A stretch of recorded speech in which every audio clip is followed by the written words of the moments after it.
di na magtatago. Ako handa na para sa pagbabago. Kamusta yung psychometrician? Magkwento ka naman! Ako ay nagsisilbi sa ilalim ng paggabay ng isang psikolohista. So, may kliyente tayo ngayon.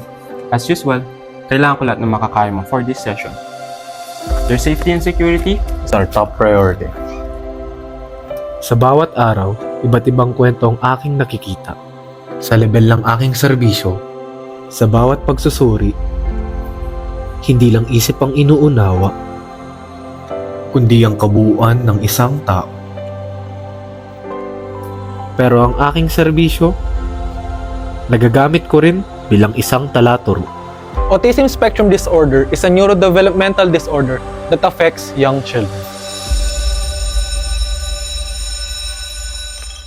Sa bawat araw, ikaw rin ay makakakita ng mga istorya ng mga taong nagsusumikap magsimula at magpatuloy.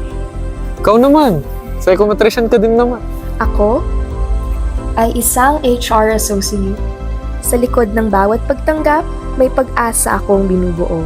Hindi man madali ang proseso, ngunit ang makita mong ikaw ay naging bahagi ng kanilang paglalakbay, iyon ang tunay na gantimpala. Proud ako sa atin. Pero alam mo kung ano mas nakaka-proud? Ano yun? Ang masaksihan ng pagbabago sa buhay ng iba.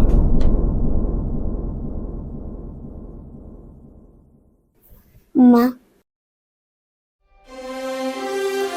Ikaw ang nagiging tulay sa pag-asa, sa paghilom, at sa kanilang pag-unlad.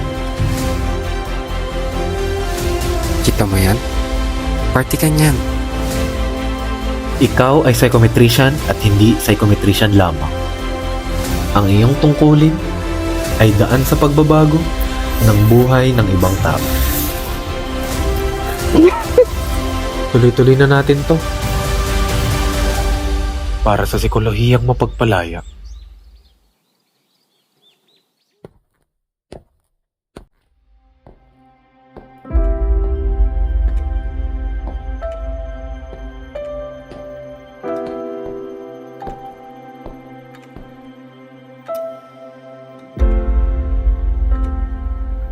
Ikaw naman.